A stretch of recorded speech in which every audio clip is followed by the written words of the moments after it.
Like করবে হারাম লাগছে না দিকে দেখে সুন্দর দেখতে নানি ভালো দেখতে কি ট্যালেন্ট ভাই। আসসালামু আলাইকুম, হ্যালো এভরিওয়ান, কেমন আছো? আশা করি ভালো আছো। আর আমি একদমই ভালো নেই, কারণ আমার শরীরটা প্রচুর খারাপ। হ্যাঁ, আগের থেকে একটু ভালো আছি, তাই আমি এখন উঠে দাঁড়িয়ে একটু ভিডিও করতে পারছি বা তোমাদের সাথে শেয়ার করতে পারছি। তো যাই হোক, আজ আমি একটা খাবার বানাবো, আমার খেতে ইচ্ছা হচ্ছে এটা, তাই আমি চলে এসেছি রান্নাঘরে। আর তোমরা যদি বলো আমার নাকি কি হয়েছে, এটা জ্বরের জন্য হয়, তাই হয়েছে, এটা স্কিপ করতে পারো। সেটা বানাবো আমি, তার জন্য আলু লাগবে, তাই আমি এগুলো কেটে নিচ্ছি। আর কাটা হয়ে গেছে, এখন যাব আমি ধুতে, তাই ভালো করে ধুয়ে নিচ্ছি। আর ধোয়া হয়ে গেছে, তাই আমি গ্যাস অন করে চাপিয়ে দিয়েছি। তো ওটা ততক্ষণ সিদ্ধ হোক। আর আমি এখানে নিয়েছি টমেটো, শসা আর পেঁয়াজ, লঙ্কা, আর এগুলোই আমি কেটে নেব। তো চলো কেটে নেওয়া যাক। তো এগুলো আমি কাটছি। আর যারা বুঝে গেছো যে এটা কি রান্না বা কি রেসিপি বা কি খাবার হতে চলেছে, তো আমাকে এখনই কমেন্ট করে বলো যে এটা কী বানাতে চাইছি আমি বা কী বানাচ্ছি। আর যারা বুঝতে পারোনি তারা শেষ অবধি আমার ভিডিওটা দেখতে থাকো। আলুটা সিদ্ধ হোক। আর এদিকে দেখো আমার অবস্থা খুবই খারাপ, ঘেমে একাকার হয়ে গেছে। আমার ভয়েসটা তাও এখন ক্লিয়ার আসছে, কিছুদিন আগে তো আমার কথাই বেরোচ্ছিল না, গলায় লাগছিল, খাতে লেগেছে, এখনও এগুলো ব্যথা আছে, লাগছে। তারপর আমি এগুলো কেটে নিয়েছি কুচি কুচি করে। আর এর দিকে আলুটাও হয়ে গেছে। এরপর আমি পানি থেকে আলুগুলো তুলে নেব। খেয়ে দিয়ে কাজ হচ্ছে না, খালি এগুলো তুলে তুলে খেয়ে নিচ্ছি, আর একটু মার দিচ্ছি। তো তারপর আমি আলুগুলো ছাঁকার জন্য কিছু খুঁজে পাচ্ছিলাম না, আর একটা বড় হাতা পাই, আর আমি এইভাবে তুলছিলাম। এরপর আমাকে অনেকে বলবে ট্যালেন্ট ভাই, কিছু করার নেই, আমি কিছু খুঁজে পাচ্ছি না, তাই এটাই আমাকে করতে হলো। হ্যাঁ, অনেকে এটাই বলবে।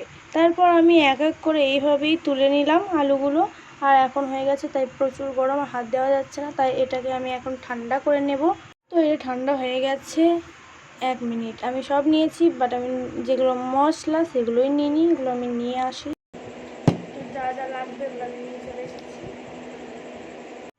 তো যেহেতু আলুটা ঠান্ডা হয়ে গেছে, সেহেতু আমি পেঁয়াজ, টমেটো, শসা, লঙ্কা এগুলো আমি দিয়ে দেবো। তার উপরে দিয়ে দেবো নুন, তারপর দেব লঙ্কা, জিরে গুঁড়ো, চাট মশলা, এগুলো আমি দিয়ে নিই। তো এটা মাখিয়ে নিচ্ছি। আর মাখানোর পর দিয়ে দেব সিঁড়ি ভাজা আর চানাচুর, ভালো করে মাখিয়ে নেব। তো তারপর আমি এদিকে মাখাচ্ছিলাম। আর এইদিকে দেখো আমার বোনরা এদিকে হাত পেতে বলছে দিয়ে আমাকে একটু দিয়ে, আমি খেয়ে দেখি কেমন হয়েছে। তো বললো ভালো হয়েছে, একটু যদি জল জেরা হতো আরও ভালো লাগতো। আর এদিকে আমি সিঁড়ি ভাজা খেয়ে নিলাম, বাকিটা ছিল এটাও আমি দিয়ে নিলাম। তো এটা মাখানোর পর আমি খেয়ে টেস্ট করে দেখছিলাম যে ঠিকঠাক আছে নাকি। তো তোমরা ভাববে হয়তো যে আমি অতগুলো কি করে খেলাম, ঠিক আছে, বা কী করে খাবো, তোমাদেরকে দেখাই, ঠিক আছে। দেখো আমার মায়ের জন্য রেখেছি, আর এটা আমার জন্য, সবাইকে দেওয়া হয়ে গেছে। বাড়িতে বেশি মেম্বার থাকে এটাই হয়, তাই অনেকগুলো করে করি, না হলে যদি আমি এতটুকু করতাম তাহলে খেতেই পেতাম।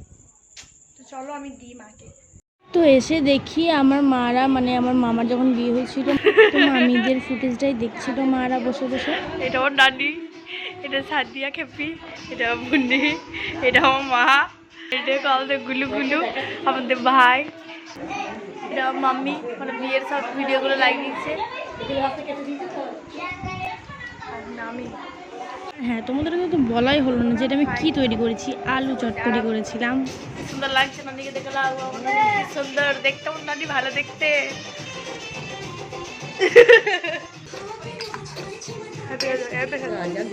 খারাপ খেতে, ভালো ভালো। আর তুই না যখন করবো তোকে খেয়ে দিয়ে অপমান করছে, ভালো লাগে। তুমি লাইক করবে, লাইক করে দাও আর ফলো করে দাও আমার পেজটাকে। ভালো তোমার নানি, এটা হলো খেপি, সাদা খেপি।